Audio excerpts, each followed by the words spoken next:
Malcontent News is a team of journalists, activists, and researchers with three key missions. A commitment to show an unfiltered view of the before, during, and after of key events, live, as it happens. To defend the First Amendment using our rights of a free press.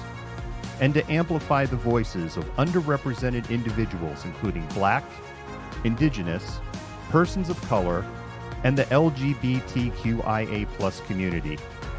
Our team is committed to seeking equality for all and holding those in power accountable.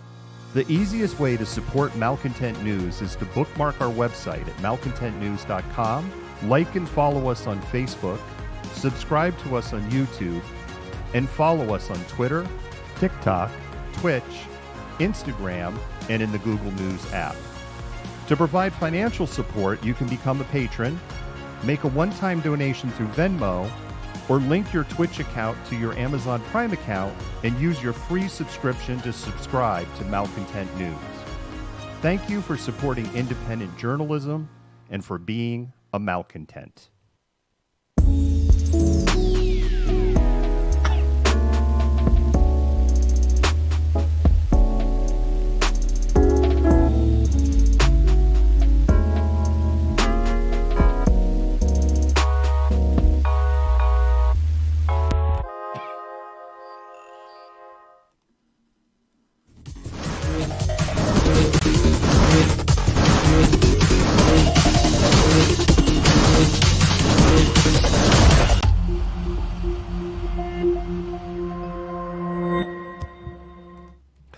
Hey there, Malcontents. This here is the Malcontent. Today is Monday, August 30th, 2021. How the hell is everybody doing tonight? Full disclosure, I've basically been working since 7 this morning, basically nonstop, and I'm still sick.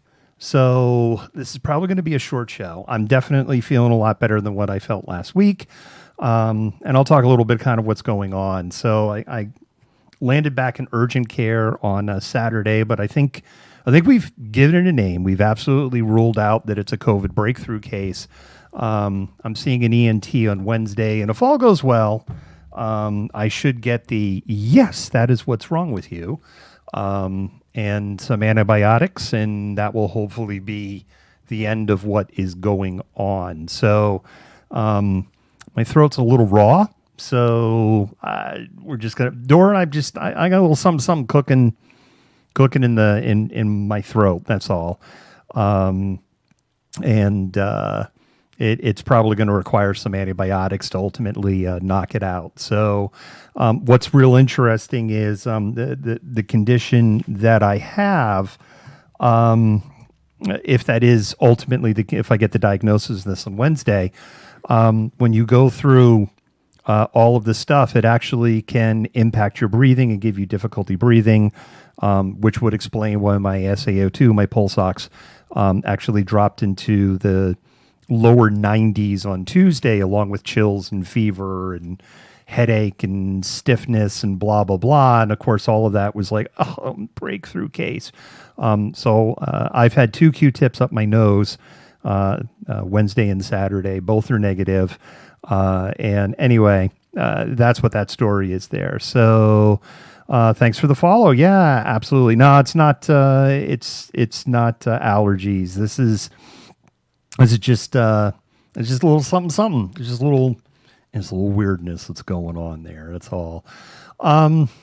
Anyway, why don't we go ahead and jump into this? We do not have, a question of the night, because I'm kind of planning to try to keep this at not a sinus infection. It's in my throat. Stop speculating. Let's go ahead and jump into things. There's probably 3 topics that I want to talk about. I'm trying. It's just. The news cycle's been real ugly today. It's been really, really ugly. And this is kind of one of these days where the team, we were just like, it's like we're having one of these days where it's just like, I hate it here. I hate it here. And unfortunately, I really Oh my God, Dora, not strep. If it was strep, I would have already got my antibiotic. I was strep tested. It was negative for that. I wouldn't have to see an ENT for strep. I've said what I'm going to say. So anyway, let's, why don't we talk about Afghanistan first a little bit?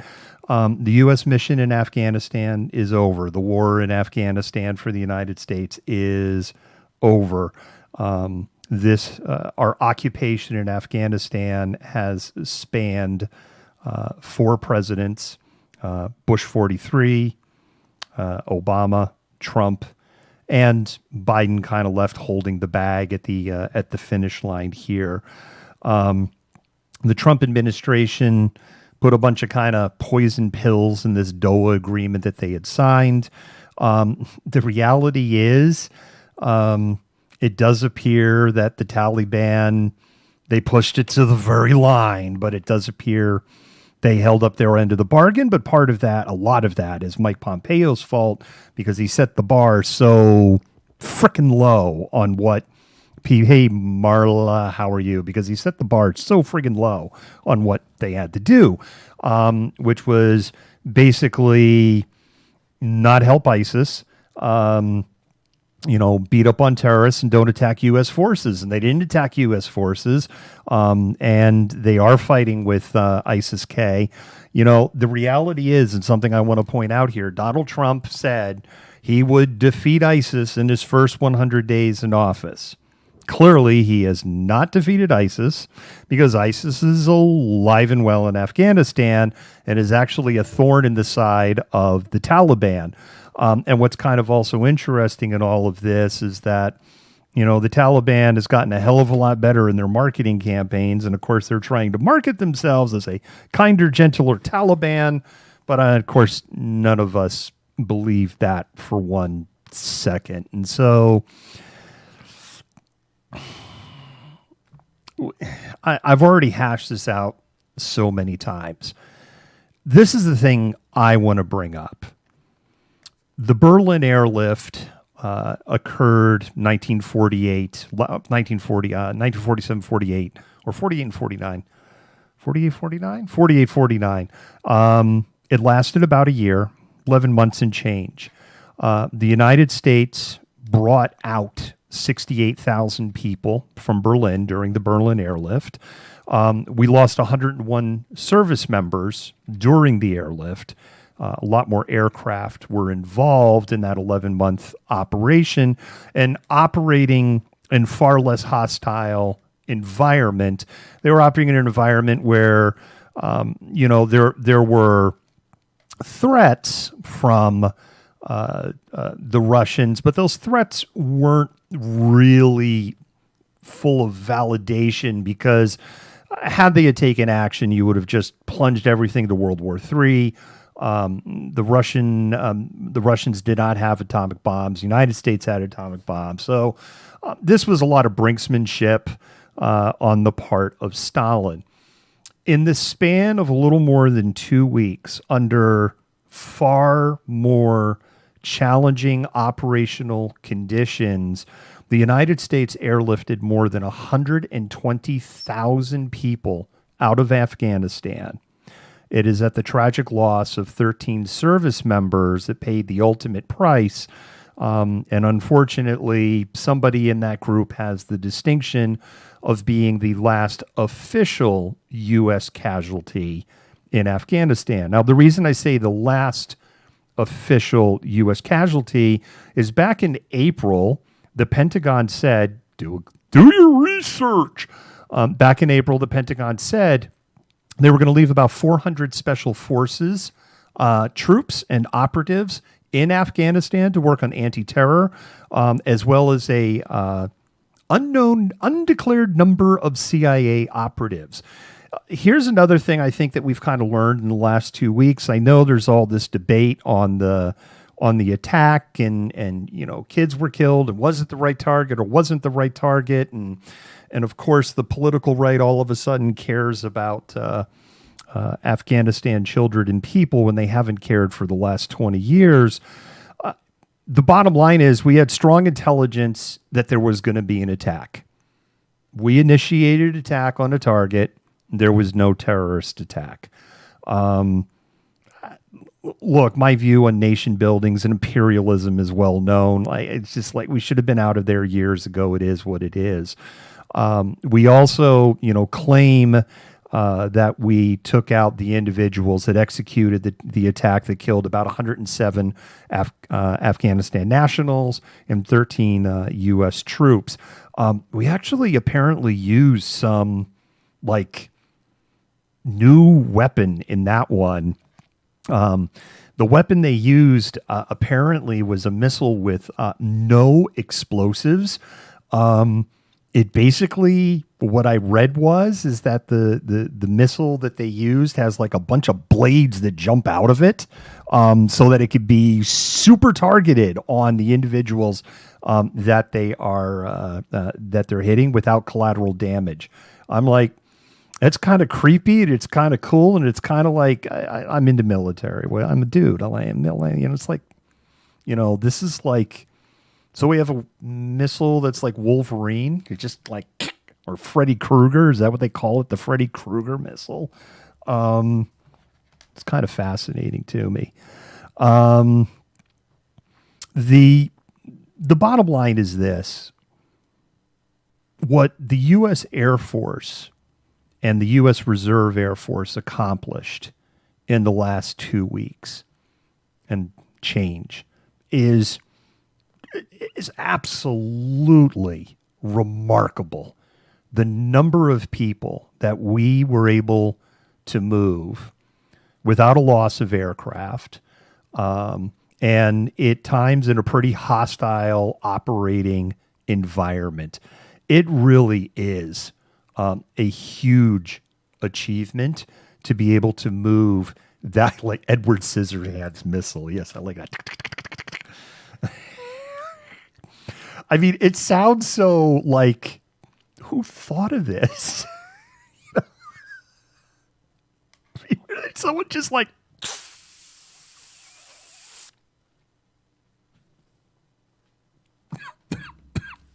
all right, hear me out. We're going to get a missile. It's going to have explosives.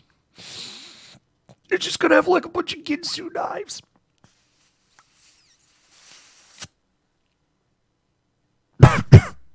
And they pop out just before they hit the target. What do you think? Dude, that's trippy. It's kinetic weapon. What was accomplished there really is amazing. And I think it's something that is lost in the story. And yeah, I have a sister in the Air Force who was a C-5B driver. And I tried to go in the Air Force and I failed my flight physical. They found something wrong with my eyes, and I knew my eyes were screwed up to begin with. Boy, they found something else wrong with my eyes to learn that I see things in a two-dimensional world. I have no depth of field to speak of, whatever. But it really is a testament to our air power. It is an amazing testament to those air crews. It's just been an absolutely amazing operation. And I think that's just where we're going to leave it.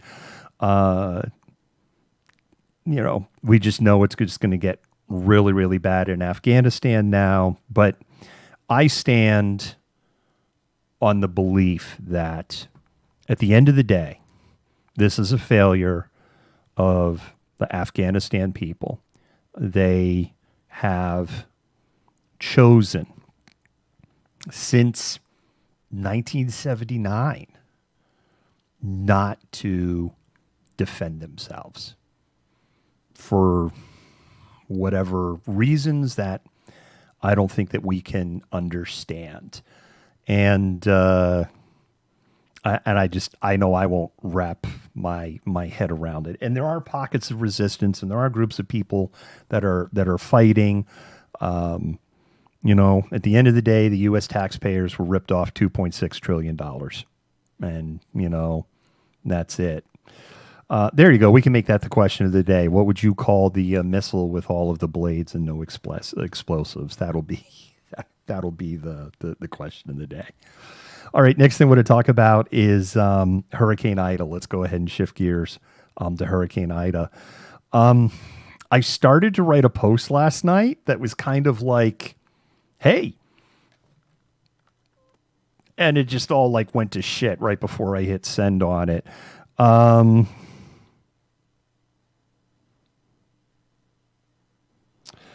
Well, the British left, right? The British were there. They got their asses handed to them. And then after the British left, I know like the Germans tried to go in there during World War One.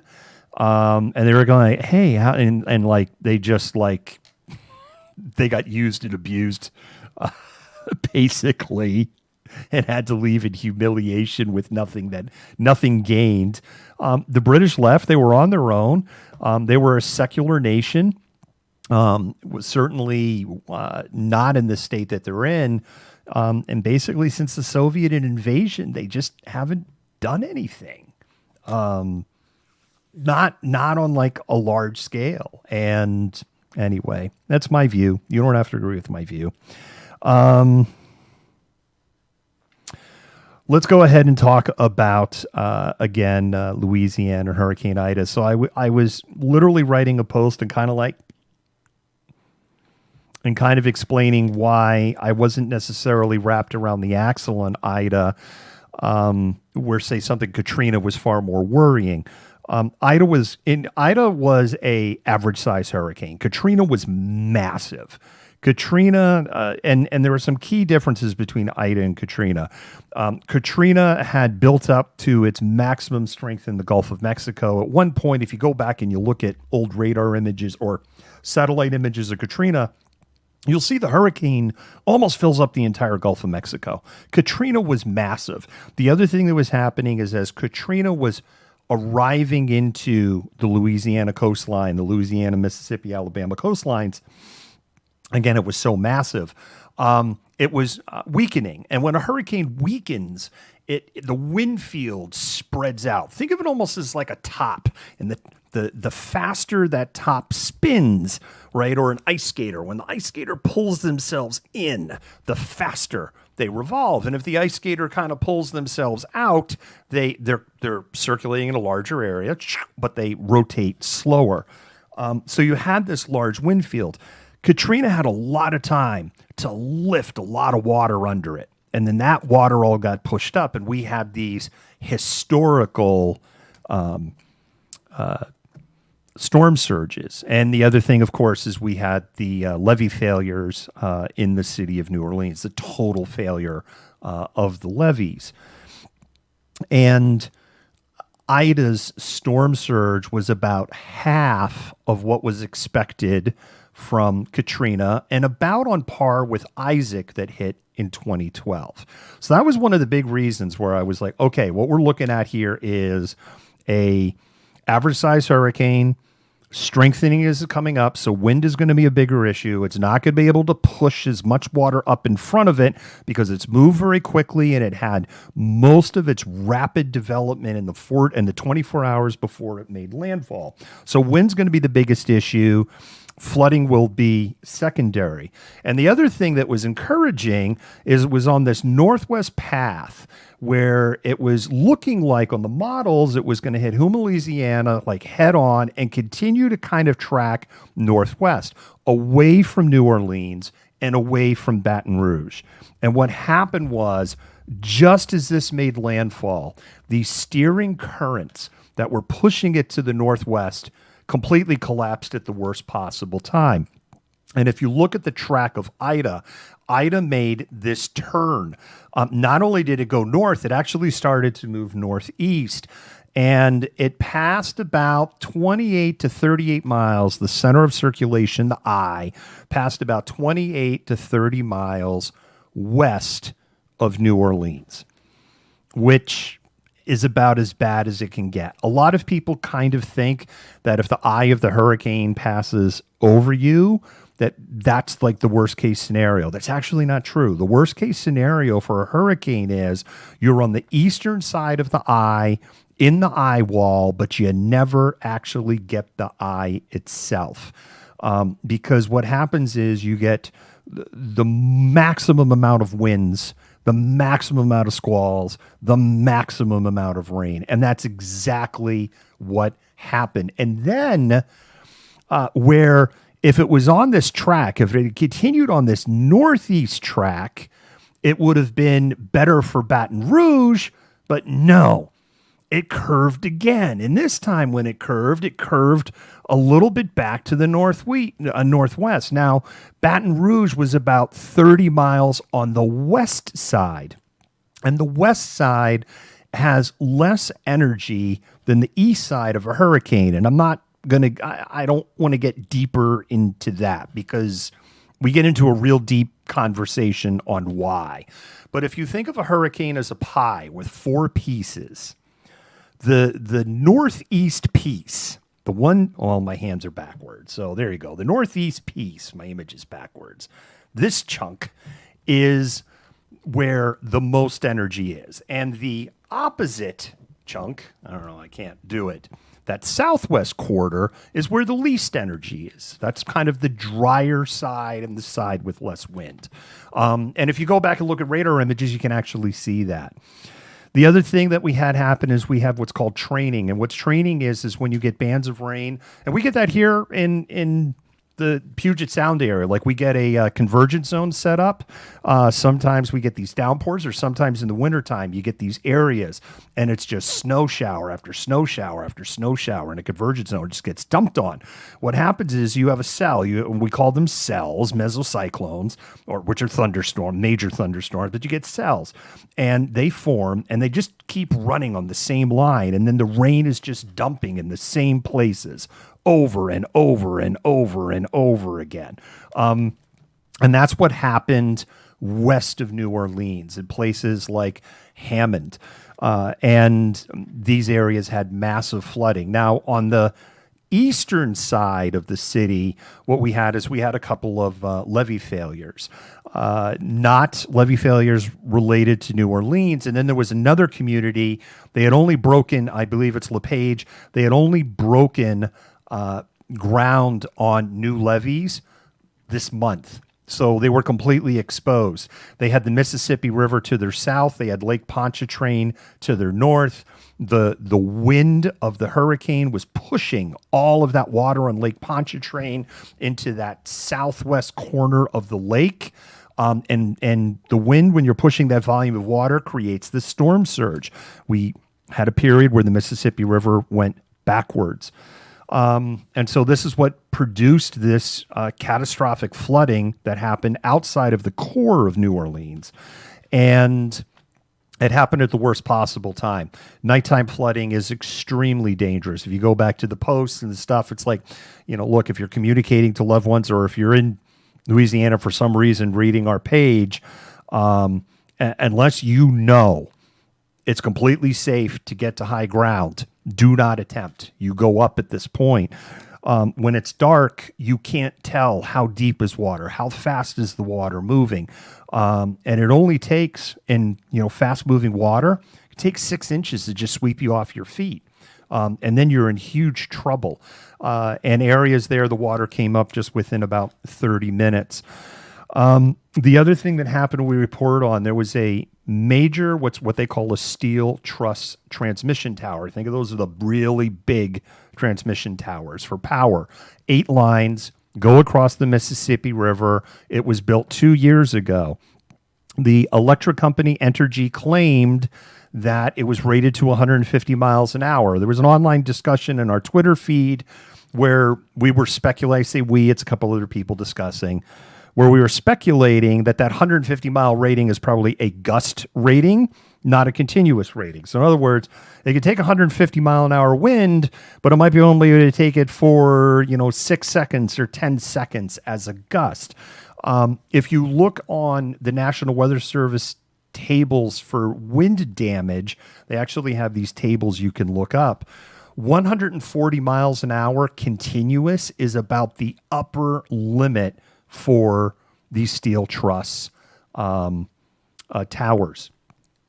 The tower collapsed. Now, we don't know why. We don't know how strong the wind is, but we do know that there were very, very strong Category 3 winds pushing 130 miles an hour that move through the New Orleans area. The other thing that we know is the higher up you go, the much stronger the winds get in a hurricane. That's another thing that we know. And the other thing we know is when an area is open exposed, the basin of the Mississippi River, the wind can get really cooking through that area. The tower fell. It yanked down all 8 power lines. All 8 of those high voltage power lines feed all of Orleans Parish, part of Jefferson Parish. Orleans Parish, no electricity, none. And some are saying it could take 3 up to 6 weeks to replace this tower and repair those lines. The other issue that you have is those lines are down in the Mississippi River, and this is potentially a navigational hazard. And somebody roasted me last night. Oh, you're only caring about commerce. And it's like, this is how stuff moves in that area. It doesn't move by 18. I mean, it does, but a lot of just basic stuff moves on barges up the Mississippi River. And the further north you go, there's more communities more dependent on that barge traffic. Once you get to a city like Sioux City, Iowa, which is pretty far up, and that's actually in the Missouri River, so it branches into that area. But once you kind of move, further up into some of these tributaries into the Mississippi, these are really dependent on barge traffic. Sioux City, Iowa is really dependent on barge traffic. And this is far, far down. The other thing is the whole area is just a navigational hazard. There are dozens of boats, big boats that have broken moorings. There's over 40 barges that are just floating down. It's going to take a while to clean all of this up. So here's what we know, because had to look some of this up for the COVID update. They've had to shuffle around about 200 patients, roughly, out of damaged hospitals or hospitals where their backup supply, backup energy had failed. And they were able to relocate these 200 patients. Aware of maybe a half a dozen hospitals that have, we would say, significant damage in the area. Probably the biggest one, this one that had this roof torn off, that's 174 bed. I believe it's a level 2 trauma center.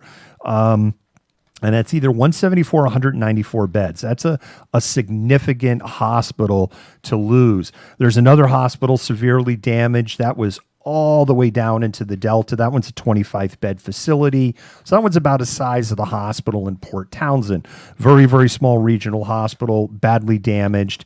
There's another hospital that is further up there that's damaged. The hospitals there have a 10-day supply of diesel fuel, food, medical supplies, because they learned from Katrina. They're now down to a 9-day supply. They've been running on emergency power for a day. There's one hospital that lost its oxygen supply. They were able to get that resolved. There was another hospital that had a temporary failure of its emergency supply. They had to go through and bag patients in the ICU and relocate them. Power was partially restored, but not to the ICU in that hospital. Carla Snyder has just brought up where I'm going with this conversation. The real problem here is going to be in skilled nursing facilities, long-term care facilities, nursing homes, and people that have home medical equipment. This is going to be the really big challenge. I looked this up last night, read through a document that no human being should have spent as much time reading as I did. As far as I could tell, nursing homes, skilled nursing facilities, long-term care facilities in Louisiana do not have a requirement to have backup power source. If they have a backup power source, they are required to have enough fuel to run that backup source for 7 days, whether that's an electrical backup or a diesel backup, natural gas, etc. So you're going to have, and my understanding is that some people have been moved out already out of nursing homes and long-term care facilities. People at home, this is going to start to become a huge problem. If you have people that are dependent on oxygen generators, this is a problem. You have people who have, severe sleep apnea. They are heavily dependent upon CPAP therapy. This is a problem. If you have people who are convalescing from a COVID infection, this is a problem. Not to mention the loss of air conditioning, and there's a loss of water. The water supply is super limited in both Jefferson and Orleans Parish, and then wiped out in the areas south of there. City officials have already said, if you evacuated, do not come back. Just don't. It's not safe, and there is no infrastructure. There's already people sharing shitty, wild rumors that it's just friggin' Lord of the Flies in New Orleans. There's nothing to indicate that it is. However, people are 3 hots and a cot away from going Lord of the Flies. So the longer the power is out, the longer people can't get cash, the longer people can't get into grocery stores, the longer people can't get in information, the more tense the situation is going to get. And heat, anxiety is just going to add to that. The big concern is of course, this. Nursing homes, skilled nursing facilities running out of power and the impact that could have. The other concern, of course, is if this is weeks without of power, how do you support the because these hospitals are filled with patients. The other concern that people, of course, have is you now have thousands of people that are dislocated and they are in shelters. They're in shelters with very poor air circulation, packed in together, and we're in the middle of a major pandemic. And there's very serious concern about COVID starting to tear through these evacuation centers. I've only seen a few pictures because it's getting a little hard to get some information out, because the other thing is that with no power, cell towers are starting to go down, and internet is getting a little harder out there. So the pictures I have seen, people are packed in, but it does seem like mask compliance is really good. I'm seeing a ton of masks. So I don't know, is that because this is more in an urban area, and urban areas tend to, right, and New Orleans has been dealing with all of this tragedy now for 18 months. They've been a repeated hotspot, and so people have gotten the message. Or is this if you've lived in the South or you're from the South, then you're going to understand this. Or is this the South being the South? And what I mean by the South being the South is that when the shit hits the fan in the South, all of this red state, blue state, black, white, it just all kind of dissolves. And then everybody's just like, I want to do the right thing for you. And everyone just starts doing the right thing right up until the crisis is over, and then they go back to stabbing each other in the back metaphorically and hating each other. I lived in Texas for 8 years. I witnessed this firsthand. It's really bizarro in a way, because it's like, why can't you all be like this all the time? Why does it take the creek rising for all of a sudden everybody to hold hands and sing Kumbaya and start going, well, yes, the officials have told us we need to do these things, and we're going to hold hands and do them together because we just have to pull together right now. This is the third major hurricane to hit that city in 16 years. This is, I believe, the fourth major hurricane to hit Louisiana in a little more than 12 months. Then what we have out in the Carl, it totally shows how petty all the division junk is, and I've talked about that ad nauseum. We have the Caldor fire that's burning in California right now, which is making this march towards Lake Tahoe, South Lake Tahoe. Thousands of people evacuating. They have received a level 3 go now order. Thousands of people are leaving that area.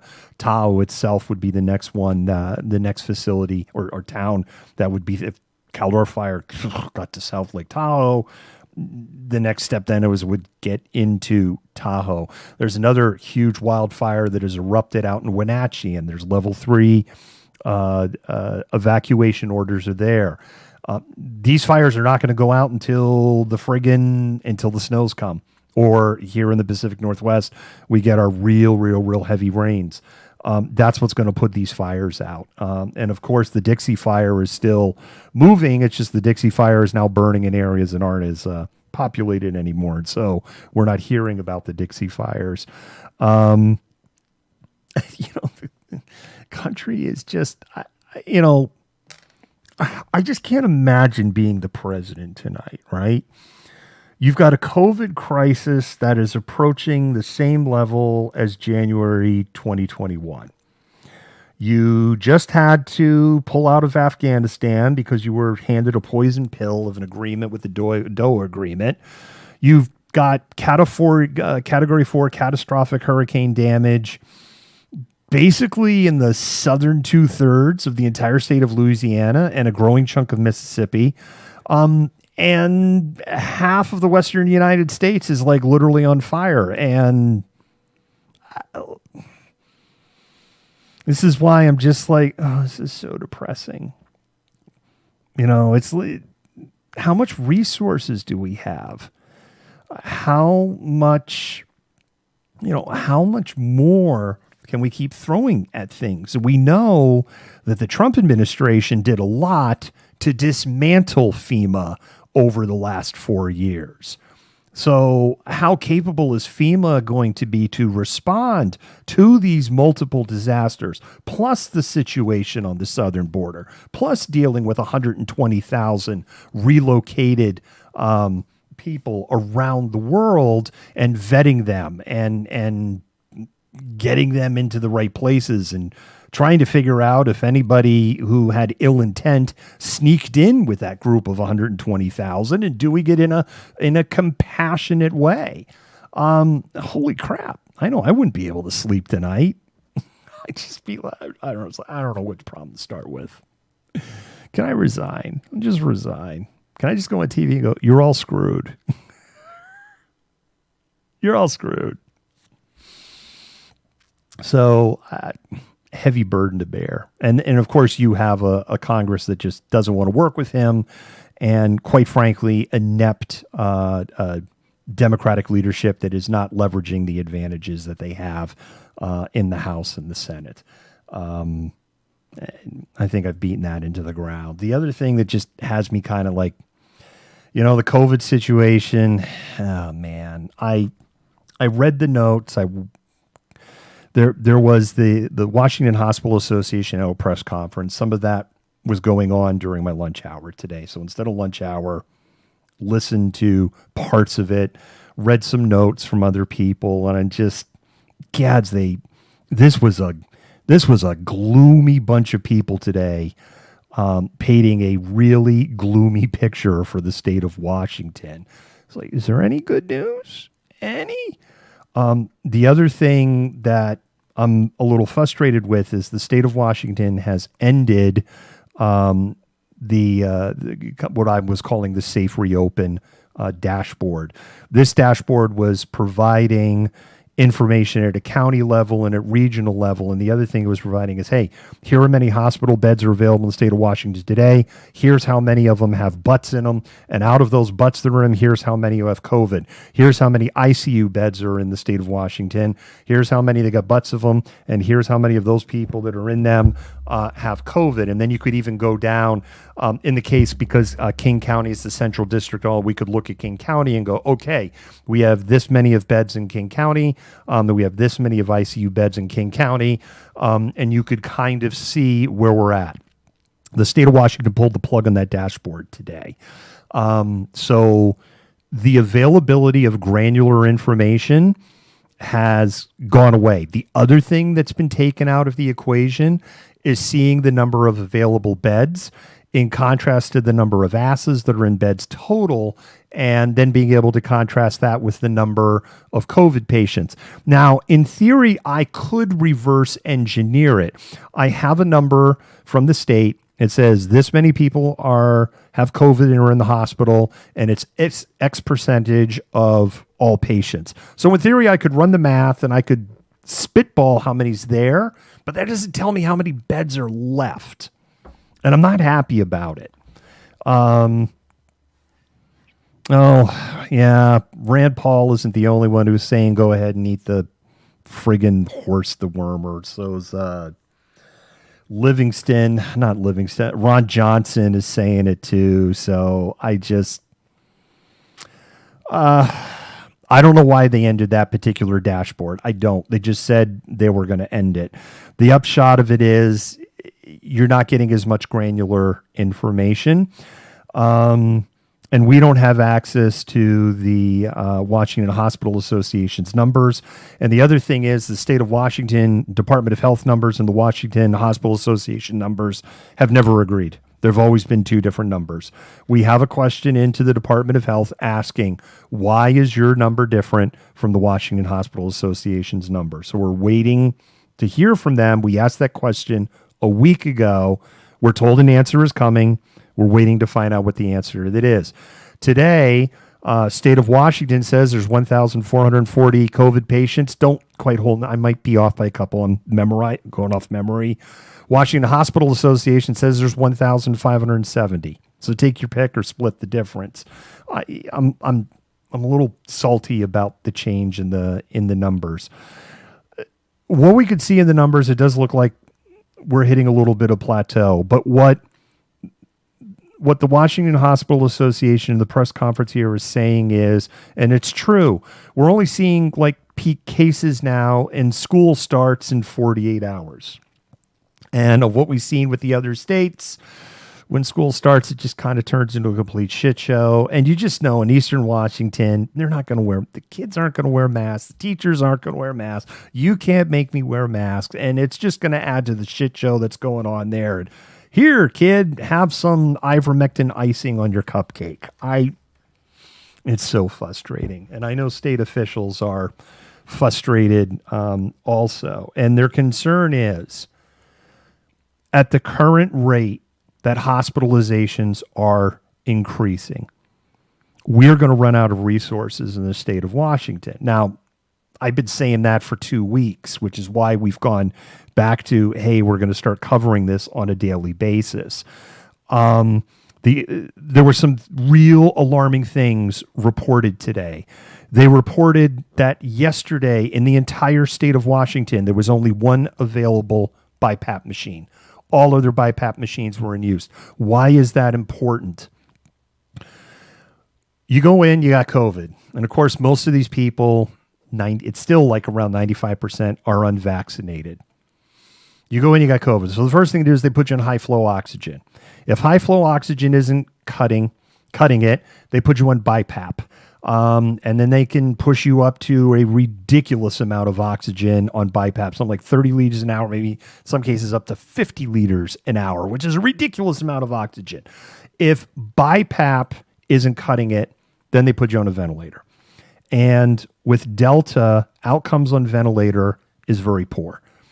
When we first had COVID hit, March, April in 2020, outcomes on ventilators were very poor because we barely understood COVID. And I know Dr. and Mrs. Malcontent was having conversations with me saying that cardiologists, anesthesiologists were talking, and what they were seeing was that this did not appear to be a pulmonary disease, that they were seeing, like, we're seeing these weird clotting things that are happening, and this looks more like a pulmonary or a blood disorder.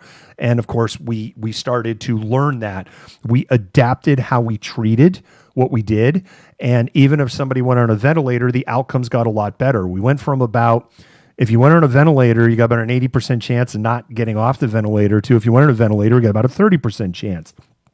Delta, we've lost a lot of that ground. I haven't seen updated numbers on your on survivability once you get on a ventilator, but it has gone way down from where it was over, say, December 2020, January 2021. The bottom line is They don't want to put people on ventilators. It is because the outcomes are bad. The other thing is, once a person is on a ventilator, it actually requires a lot more staff. A lot of people, right, friggin' Hollywood movies, they think someone's in a ventilator and they just lay in there. No, it's not like that at all. They require a ton of oversight, a ton of turning the dials and turning the patient and proning them. And if they don't have beds to make proning easy, it takes a lot of people to prone them, because in proning them, they don't want to pull the central line and they don't want to pull. This is really, really hard.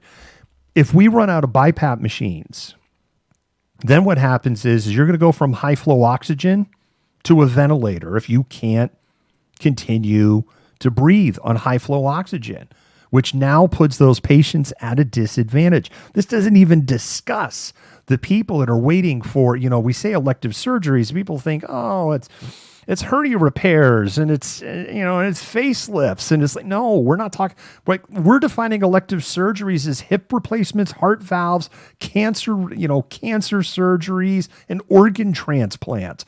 It's become elective surgery because it's literally like, are you alive today? I'm getting better. All right, you can wait till tomorrow. This is how they're defining elective surgeries at this point. And the Washington Hospital Association said that they reached a level where the restriction on surgery, that this is the strictest it has been on where things are at. There's some, they didn't get in. The other thing I guess they were saying that they're running out of is the vials, like when they do blood draws. And the vials, they're running out of the vials for the blood draws. That's something that is in short supply right now. And the Washington Hospital Association called for the cancellation of the Washington State Fair because the Puyallup Hospital is completely full with 100 COVID patients. And basically what they're saying is you're going to have people coming in for the Washington State Fair. They tripped, they got a broken bone, or they, Grandpa ate 10 corn dogs and he's having a coronary. They can't deal with it. They literally just can't deal with it. And they're not going to cancel it. You know it, and I know it, and they know it. And we're going to run out of resources. It's just, we're going to run out of resources and no one cares. And that's just how I feel. I firmly believe we're going to run out of hospital resources. Boy, do I want to be wrong. I so want to be wrong. And I just feel no one cares.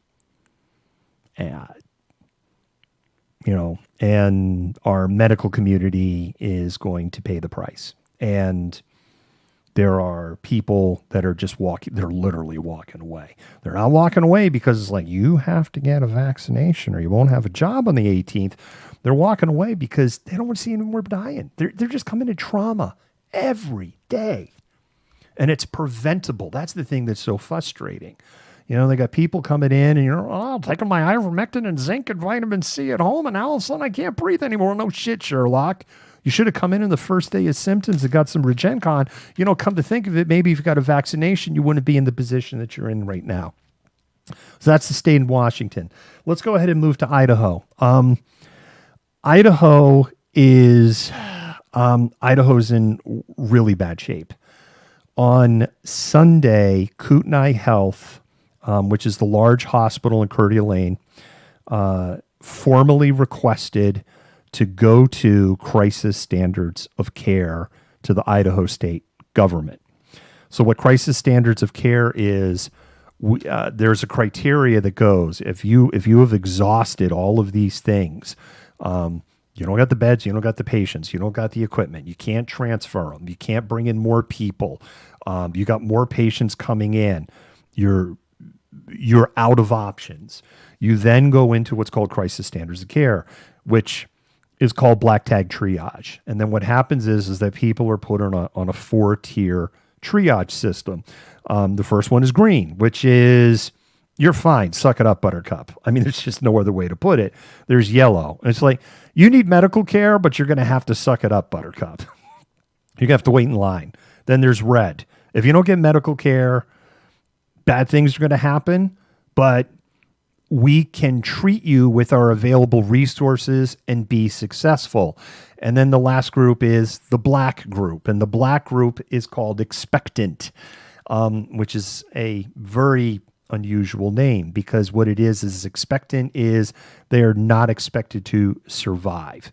That with the limited resources they have, these patients will be moved to comfort care. And comfort care is generally a morphine drip to keep you comfortable until you, and maybe oxygen to keep you comfortable until you pass away. That's what comfort is. Kootenai Health, Coeur d'Alene, Idaho, has asked to move to that because the hospitals in the southern part and the central part of Idaho and the Treasure Valley are completely full. They can't send them to Washington. There's no capacity in Washington.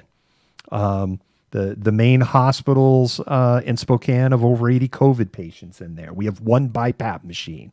We can't take them because this is what we've been doing for Idaho for the last 18 months, right? Idaho's been going to this. You got a lieutenant governor there who literally thinks COVID is a hoax. You have city government in the panhandle up there that's just pushing ivermectin as the cure, and the people are literally just eating the stuff up, and they're dropping like flies, literally. The governor of Idaho is announced there's going to be a press conference tomorrow at 12:30 at Tuesday. They're tight-lipped on what that press conference is about. What do you mean, screen's frozen? I don't know why the screen's frozen. It's not me. It's all you. I don't know.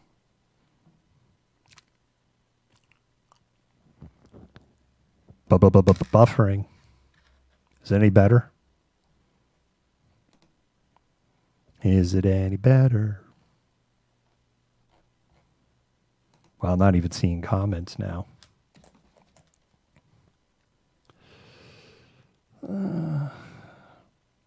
No, so it's a Facebook thing. Yeah, it figures. I hate Facebook. Thanks, Cynthia. Thank Ursinate. Spacey. Oh, Spacey Gracie's on. Haven't seen you in forever. Wow, it's a really small audience tonight. Only 32 of you. I'm a grifter. I'm not selling anything. How the hell am I going to be a grifter? Oh, look at Daniel. This is great. All right, we're going to keep going on here. As I was saying, they're doing an announcement at 12:30 tomorrow. We'll see what that announcement is. In Oregon, we wrote a story about what was going on there on Sunday. Tillamook County has requested and has received a mobile morgue unit. Josephine County, which is Grants Pass, requested also mobile morgue units, which they've received. Josephine County has also requested more National Guard troops to go in and support their efforts that are going on in that area also. And so, I mean, it is what it is there.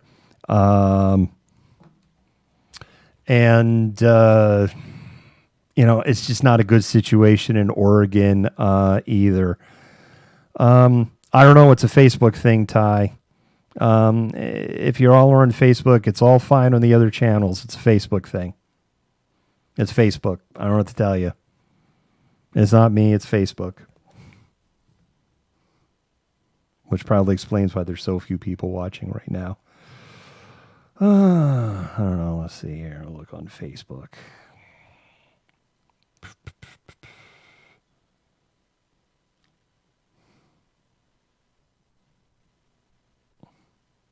Resources they have.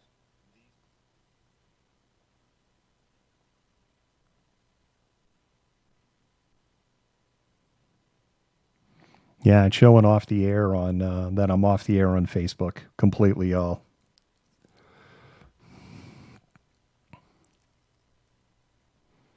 Yeah, it's a Facebook thing. It's not me, because if it was on my end, we wouldn't be on other channels. So if you're on Facebook and you're struggling, you can still hear me. You can go to YouTube or Twitch or Twitter.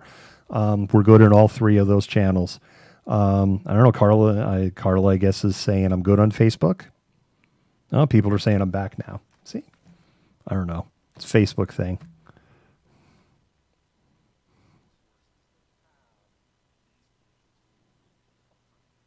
And we're going to see here if it pops back on.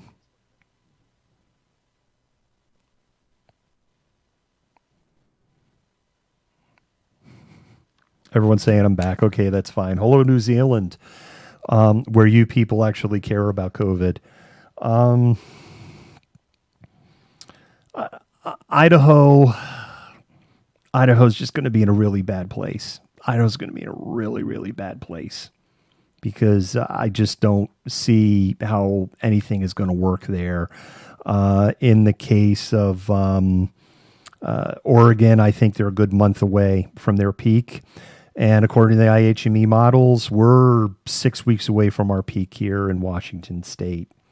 We'll just kind of see what's going to happen, but I'm deeply concerned just about what's going on. I'm really, really frustrated that our hospitals are full of, I'm really, really, well, I mean, they're playing Tetris, Dora, but that's going to be an outlier right now.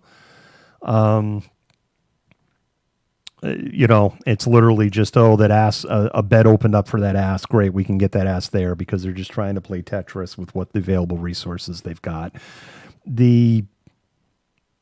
I totally forgot what I was going to say at this point. YouTube's working great. Yay, YouTube. I totally forgot what I was gonna say there. Give me a second here as I've skipped a groove. We'll just see what's gonna, happen over the next few weeks as things go here. But I'm deeply concerned about our resources here. The biggest thing is don't need an ER. I will say when I went to urgent care on Saturday, my timing was really good. I was able just actually to walk in. When I walked out, when I was done, there was actually a fair number of people in the waiting room. So I was in just kind of like that. I caught it when it's empty, and oh wow, and it got real busy right after they were done with me. That's really about all I got. Dr. and Mrs. Malcontent and I, we went and took pictures of sunflowers on Saturday. It was very nice. My throat was just like sandpaper when we were out there. But it was really beautiful. I will say that. And I didn't know there was huge sunflower fields out by Duval. Had no idea. And they were, it was really, really gorgeous out there.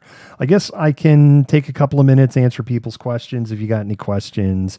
And then I think that we're going to call it a night. I'm a little sick. I literally have worked a 14-hour day. So I'm a little tired, and I'm feeling worn down. I'm feeling that as more and more people are getting vaccinated, as more and more people that were kind of buying into the misinformation, the disinformation, are having the wolf metaphorically come to their door. They're seeing their friends die, their neighbors die, their loved ones die, and the light bulb is kind of going on that, like, it's not working. I think I'm going to get vaccinated. We're seeing this across the country. The vaccination numbers are going up. They actually went up almost a full percentage point in just a week here in Washington State. And we're over 73% vaccinated, everyone eligible in the entire state of Washington now. So the needle is moving. King County, if you include first doses, we're almost to 84%. It'd be wonderful. We could get to like 90% of King County. We just put a wall around the county at that point. Everyone has to come in. If you're coming in from out of the county, you got to get a COVID test.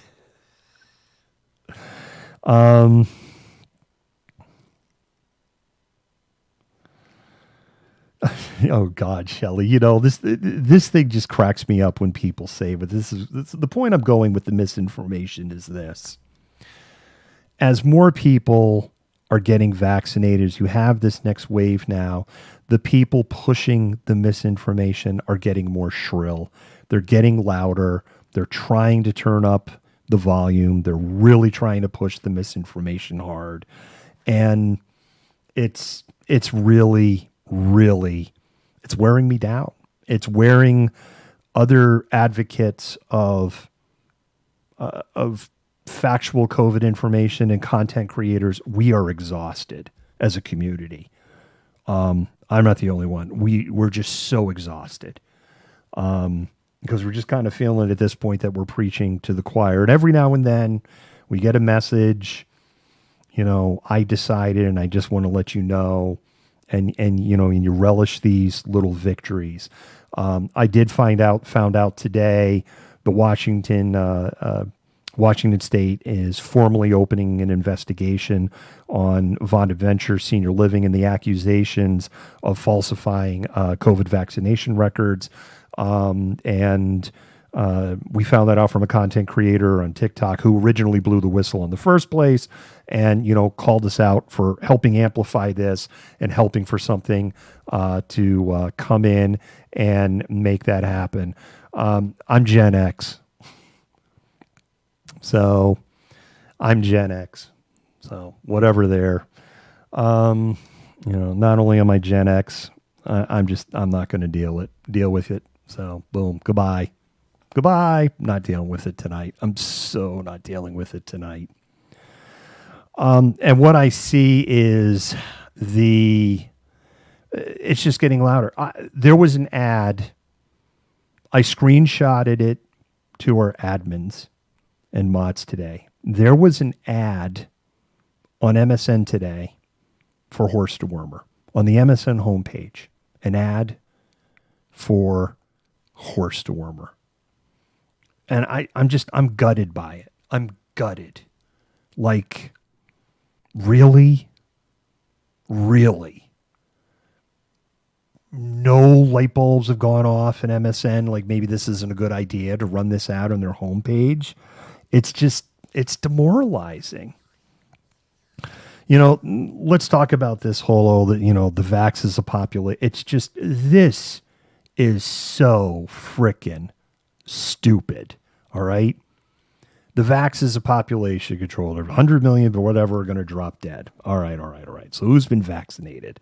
Every living president, every governor in the country, almost every congressman, almost every senator, 95% of the doctors, about 85% of nurses, almost every major bank, Goldman Sachs, Morgan Stanley, BlackRock, Bank of America, have all required their office workers, not the people at the bank teller level, to get vaccinated. General Motors is on the brink of telling their white-collar workers, get vaccinated. Ford has told their workers, get vaccinated. McDonald's has told the corporate employees, get vaccinated. Who is getting subject to these vaccination mandates? It is essentially the top 20% in the country, and the people that serve the top 20% in the country. And when I say serve, I'm referring to things like the police and how the police really, what they serve is, they certainly don't serve we the people. They serve the state, and who is the state? We're practically in a corporatism, and that's who they serve. So in order for us to believe that this is a plot, a population control plot, this is how fucking stupid you have to be.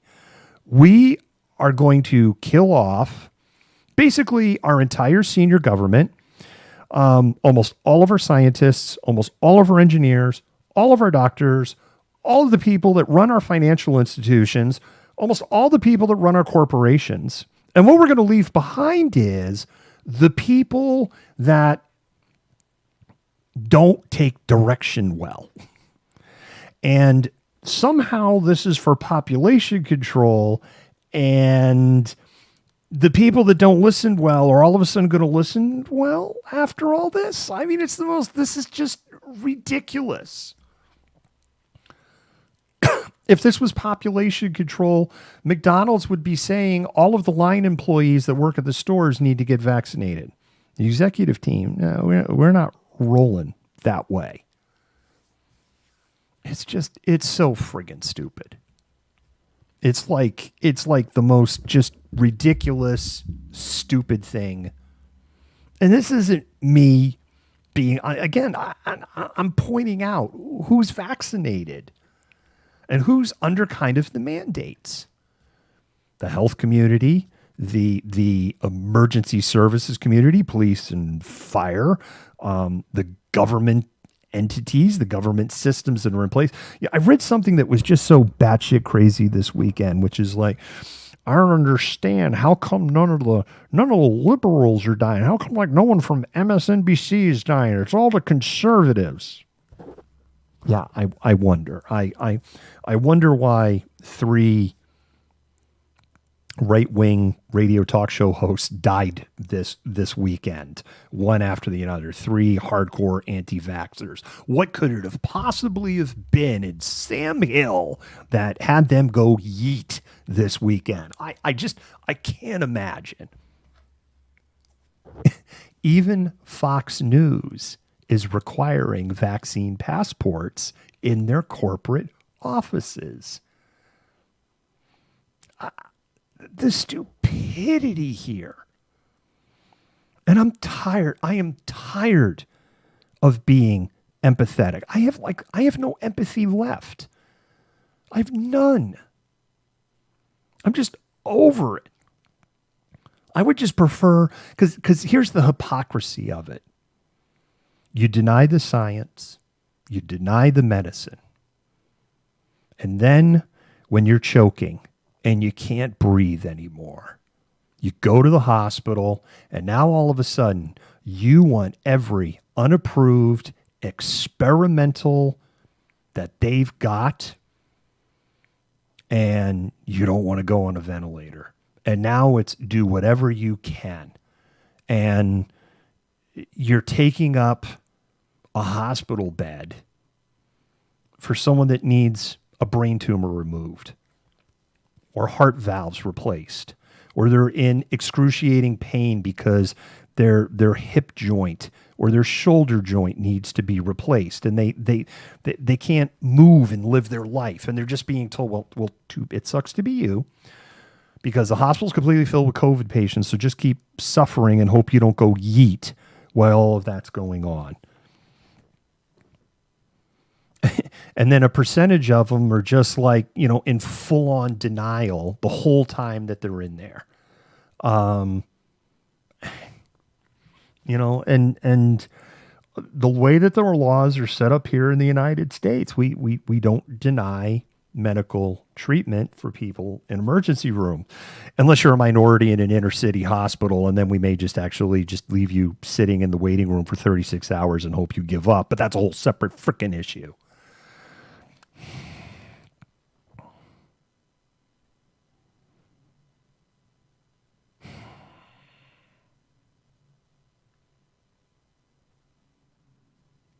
It's just so friggin' frustrating right now. You have, OAN, One American News, just pushing it. You've got Fox News that's literally just, not everyone at Fox News, but the most watched shows are just pushing. And the thing is, they're snake oils. Like, you really think if do you really think Tucker Carlson isn't vaccinated? How stupid can you be? Sean Hannity said he's vaccinated. You think Tucker Carlson isn't vaccinated? Come on. And if Tucker Carlson got a breakthrough case, you think he's going to start slurping down friggin' horse dewormer? He's going to get friggin' RevCon or RegenCon so fast, or RegenCove, sorry. He's going to get RegenCove so fast it's going to make your head spin. We'll never hear about it. Yeah, I know. Rand Paul was pushing it. Ron Johnson's pushing it. Oh, it's this whole thing. The drug companies. Oh my God, they don't want to. And uh, they're ripping people off. Ivermectin costs more per dose than the COVID vaccine. That's a fact you can take to the fucking bank. Merck that makes it is like, it doesn't work. We don't want you using it. The thing that's batshit crazy that Brand Paul said is that there's no studies been done. That's a complete lie. There's actually a ton of studies been done. And the studies show it doesn't do really well. And I know people did test tubes that killed it. Yes, because if you put enough poison in a test tube, it will kill what is ever in the test tubes. And in a lab environment, yes, COVID reacted to ivermectin because it was at a dose that was almost 1,000 times above what you would give a human being. Forget shitting yourself inside out. Your liver would fail, your skin would fall off, and you would die.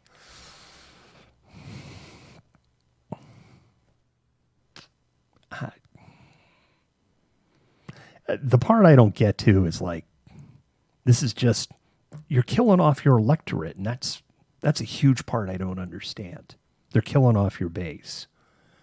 Like, I've seen people that are running the math, like are running the math in Florida, because Ron DeSantis became governor in Florida by about 32,000 votes. And there's already people running the math there going like, if DeSantis runs kind of on he may be killing off, that margin that will get him reelected. What would be real fascinating too is that if DeSantis were not to get reelected, it would hurt his reputation running for president. He's going to run for president. God help us if he gets elected. Just God friggin' help us if that happens. Personally, I don't think Biden has a prayer in the midterms, and I just think we're screwed at that point anyway. And that's a separate conversation for another night. DeSantis isn't good at a lot of things. I mean, there is some good news. Arkansas looks like it's hit its peak. It actually looks like it's going down. Mississippi looks like it's hit a peak. We don't know because of Ida and infrastructure impacts there. Is that going to push some people in the shelters, drive numbers up, etc.? But Mississippi for now looks like it's hit a peak. Florida, people were going, oh, it looks like it hit a peak. And the numbers went back up today. And a couple of hospital systems are like, don't look at the day-to-day numbers because they're messing with the numbers there in the first place. And the reports are only like on a week, and the daily is incomplete. So don't read into it. We're still up to our ass in patients. Alabama actually is looking a little bit better. States that are kind of starting to get into trouble now, South Dakota. Is anybody shocked by that South Dakota's numbers are exploding? I wonder what could have happened in South Dakota to make that happen. West Virginia, numbers are exploding in West Virginia. Interesting, West Virginia, because I think a lot of people think, West Virginia, red state. What the hell happened to you, West Virginia? You broke away from Virginia because you didn't want slavery. Now Virginia is, what happened? Anyway, but West Virginia actually has a pretty high vaccination rate, but the numbers are really skyrocketing in West Virginia. Wyoming has a problem, and the Pacific Northwest, Oregon, Washington, Idaho. We're becoming the new hot spots.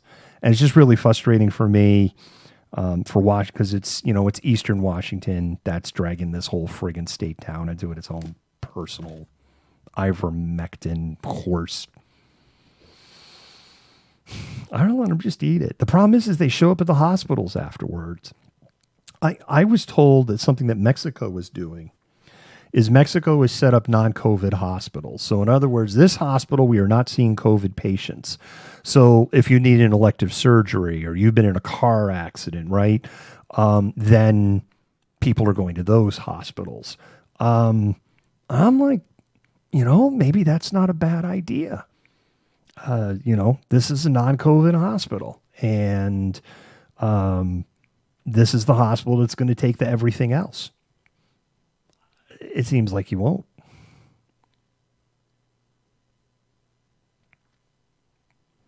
Yeah, Catherine, I agree with that. Unfortunately, I totally agree with that. Yeah, of course, the power doesn't come from the poor because, what's the poor people lobby? Poor people don't have a lobby, right? Those food stamps, they're on that food, they're on that taking my money off damn food stamps. Interesting. Is there a poor person lobby? There is no. Well, it's called the Democratic Party. I see. Does the grocery industry and stores like Walmart and Target, do they have a lobby? Do they have lobbyists? Of course they do. It's good for America. There's American as apple pie. I see. So if the country is giving out $90 billion in food stamps, where's the final destination for that $90 billion? Poor people that don't deserve it. No. It doesn't just go into their pockets and disappear. Where does it go? Where do they go with the food stamps? Well, go to the grocery store. So then who really gets the money? It's big business. Not anti-food stamp. If you raise the minimum wage, you would eliminate the food stamps. You'd also have to change some laws in how they calculate them where it goes. But if you filled in the gap, so what's happening is we're just subsidizing companies like Walmart. So that's a different conversation for another time.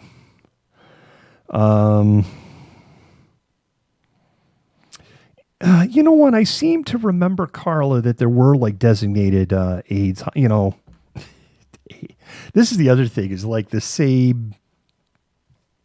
I don't know. I mean, I'm going to piss off millennials. I'm sorry. There's a whole generation in this country. It's boomers' fault, and it's a little bit of Gen X fault. Gen X had Gen Z kids. Boomers had millennial kids, and there's a little bleed over there, right? If you're a if you're a younger boomer, you might have had, or if you're an older boomer, you might have had some Gen X kids.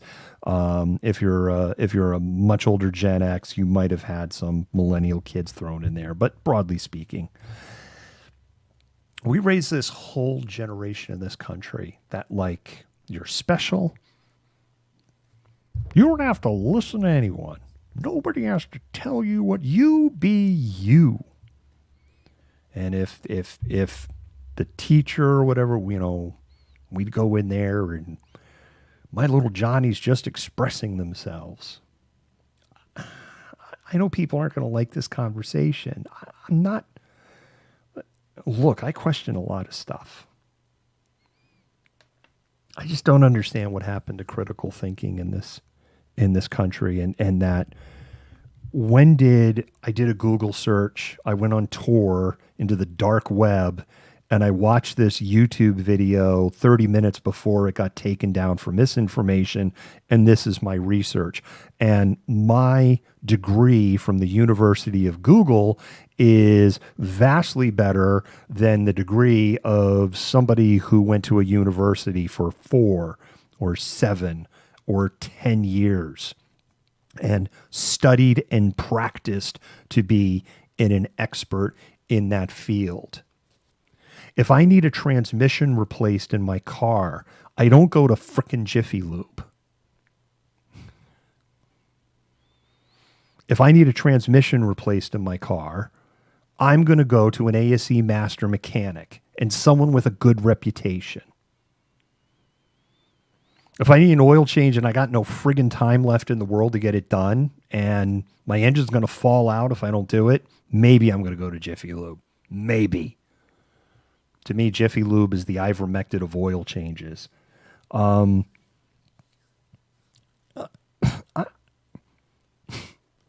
If I'm going to have a porch built, I'm not going to get somebody who watched a 30-minute YouTube on how to do carpentry. I'm going to go with somebody who apprenticed and studied and knows what they're doing and can show me their work and show me that they're a subject matter expert on this, that I can trust and do business with them. This is just logical stuff. If I need medical advice, I'm not going to a fucking politician.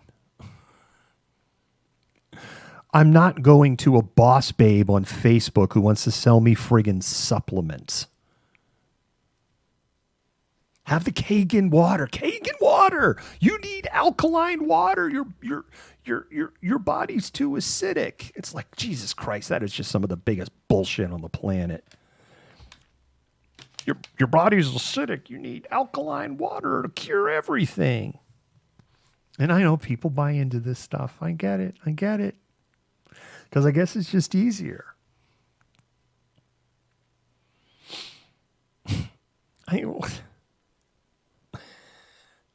What if you need a tumor removed? Are you going to go to the grocery store and go to the butcher?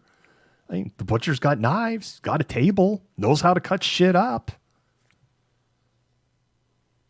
They sell alcohol in a grocery store and wooden spoons. Get yourself liquored up, bite down on a wooden spoon. You have the butcher go ahead and find that tumor and cut it out. They even got needle and thread over there in the household aisle. They even got, they got first aid supplies. Is that what you're going to do? Of course friggin' not. You're going to go see a doctor. You need to get the damn tumor cut out. Yeah, there's a lot of Gen X Karens. We own the Karen. Yes, believe me, I've cringed in desire. I'm like, oh my God, just with all the Gen X Karens. I drink tap water. I've been drinking tap water, though I love my sparkling water. Go ahead and spam the hearts. Spam the hearts. Go ahead and spam those hearts for the entire Malcontent team. Spam them up. Spam, spam, spam, spam, spam. Go ahead and hit them up with the spam. I'm just so frustrated tonight. Because this is all preventable. We think to ourselves, I mean, like, the Aztecs, right? Where's he going with this? The Aztecs. Aztecs are hit with drought. Crops are going to crap. So what do the Aztecs start doing? Instead of like, hey, we got to build some irrigation ditches. Maybe we shouldn't be cutting down the forest. No, we're going to start sacrificing people as fast as we can because the gods are pissed. And of course, we just look at this and go, they're like, how stupid could they be? We're no better than the Aztecs. We're just sacrificing people on the altar of misinformation.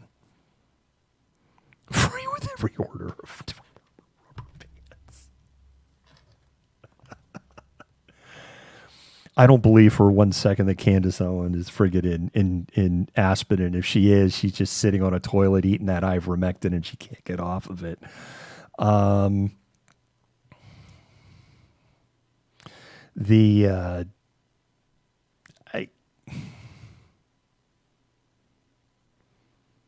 It's just getting worse.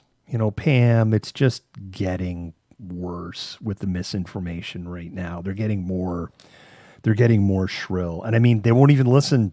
They won't even listen to the orange guy, right? The orange guy told them to get a vax and they booed him. It's out of control now. They've created this monster. It's out of control.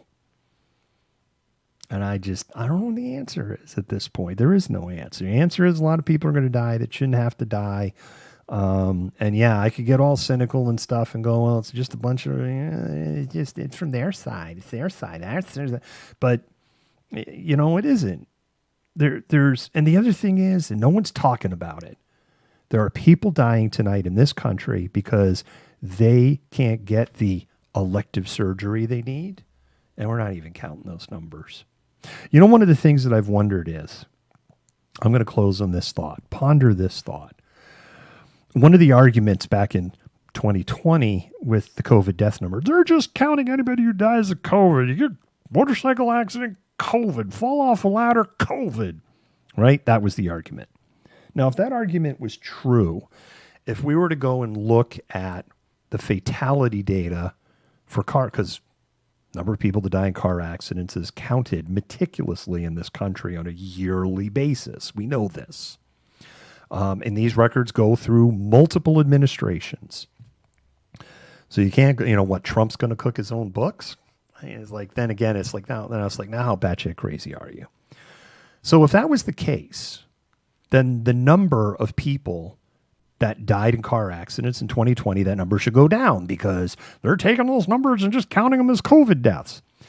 The other thing is where the number should have gone down anyway is because travel in the United States, auto travel, just collapsed for most of 2020. There was a lot less auto travel. And what happened is that not only did the number not go down, the number of people that died in traffic fatalities went up, and it went up a lot.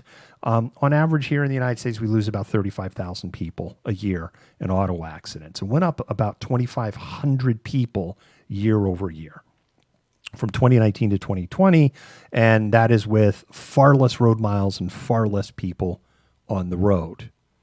So now I have to wonder, because in 2020, we had 3 peaks that year, 3 times where elective procedures. So now I'm going to raise the question. How many people died in car accidents in 2020? Not because there were more car accidents, but because without COVID, they had survivable injuries, but they couldn't get treatment because the hospitals were full. And so they were deprioritized in an emergency room, waiting for surgery or waiting for an ICU that never came. Think about that.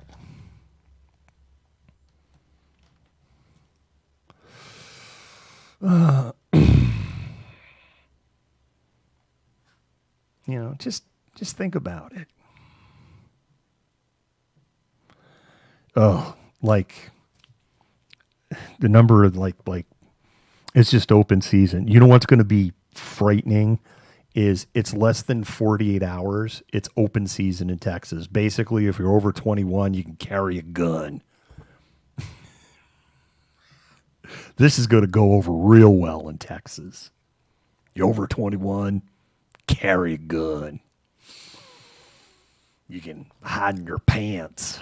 Right now we got people bitch slapping each other over Big Macs. What's going to happen in Texas when everybody going to have a gun? Everyone got a gun. Give me the Big Mac. Pew, pew, pew, pew.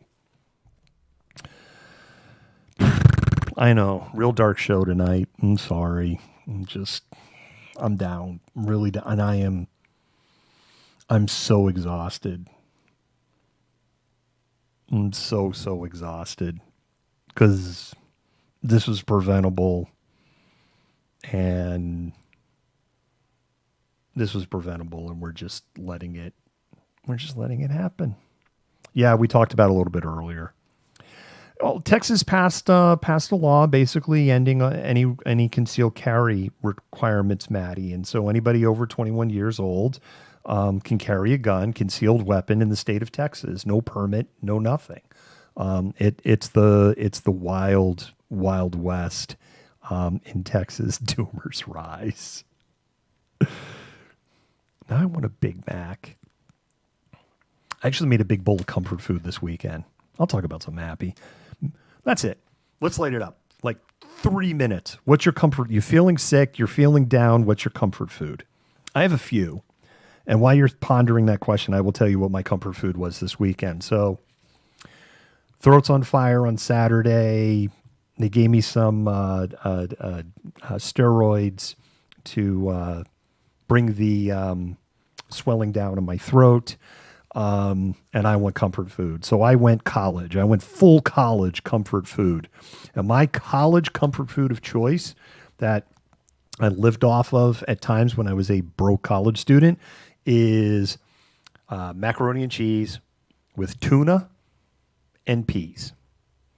Macaroni and cheese, tuna, peas, all mixed together in kind of like a real budget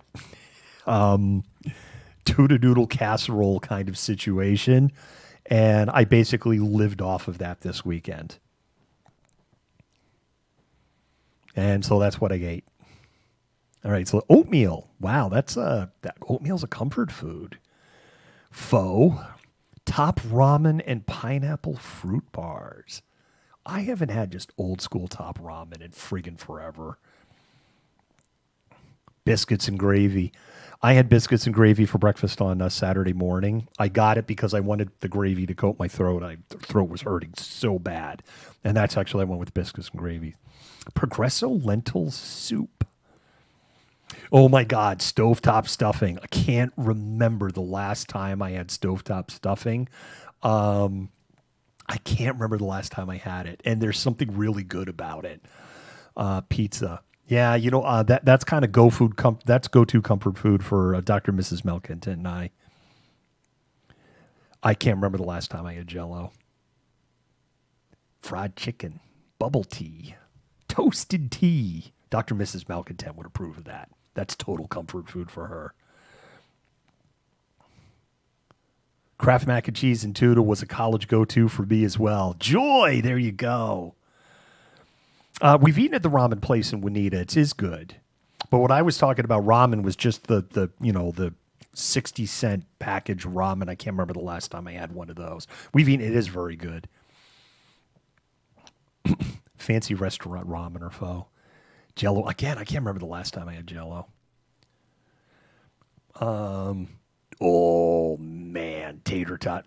I introduced Dr. and Mrs. Malcontent to tater tots years ago. She had never had them before in her life. That was a life-altering experience for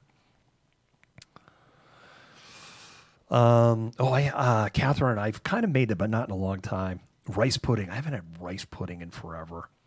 Now I went Royal India. Royal India in Kirkland's got a kheer, it's essentially Indian rice pudding, and it's friggin' fantastic. Tater tot casserole. All tater tots are is just mainstreamed potato pancakes.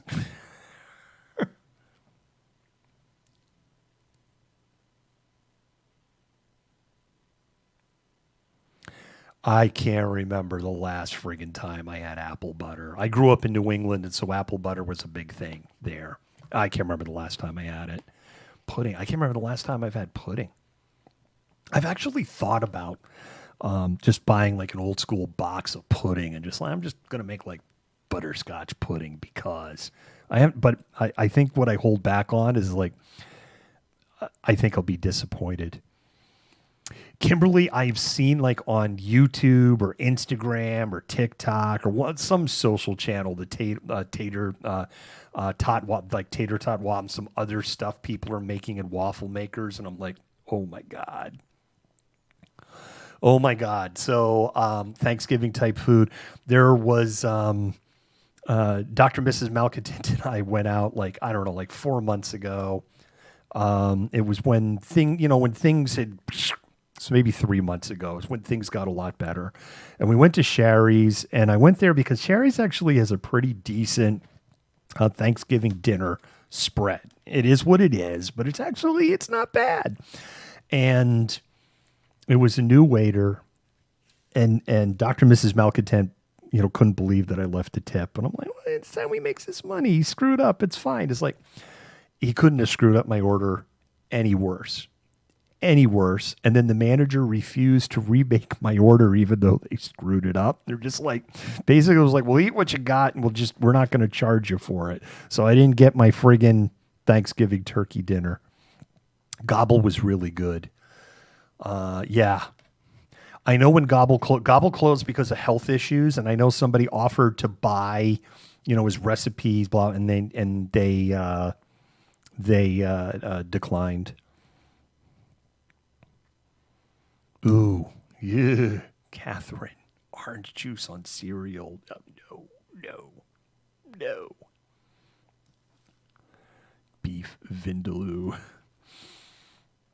It's a decent spread. Carla, the reason we figured it out is a few years ago, pre-COVID, we went to the hotel, I think at the Hyatt, and we did their Thanksgiving spread there. But we ended up like eating at 11, because that's the only time we could get in, and it was amazing. And we ate ridiculous amounts of food. And then we came home, and then it was like maybe like 7:30 at night, and Dr. and Mrs. Malcontent and I were like, "I'm hungry again." I'm like, "Yeah, I'm hungry again too." He's like, "We don't have anything." And I'm like, "Let's go see. We'll go to Sherry's." Sherry's, I saw like an ad, right? We're doing things. We'll just go to Sherry's. And we were like blown away. It was like, oh my God, it was so good. Ooh, I love Irish soda bread. I haven't had real Irish soda bread since I left New England. There's a bakery that did an amazing job on that. Okay, everybody. I think we're going to go ahead and wrap it up here for the night. And with that, be good to each other. For the love of God, wear a mask. For the love of God, get a vax. For the love of God, avoid crowds. Please. Please. Just, I want life to get back to normal. I want to travel again. We want to go to Israel. We want to go to Europe. We can't, because we're a nation of plague rats. Please. Spam those hearts. Let those mods and admins know you love them as we sign off. Good night, everybody. Malcontent News is a team of journalists, activists, and researchers with 3 key missions. A commitment to show an unfiltered view of the before, during, and after of key events live as it happens. To defend the First Amendment using our rights of a free press, and to amplify the voices of underrepresented individuals including Black, Indigenous, persons of color, and the LGBTQIA+ community. Our team is committed to seeking equality for all and holding those in power accountable. The easiest way to support Malcontent News is to bookmark our website at malcontentnews.com, like and follow us on Facebook, subscribe to us on YouTube, and follow us on Twitter, TikTok, Twitch, Instagram, and in the Google News app. To provide financial support, you can become a patron, make a one-time donation through Venmo, or link your Twitch account to your Amazon Prime account and use your free subscription to subscribe to Malcontent News. Thank you for supporting independent journalism and for being a malcontent.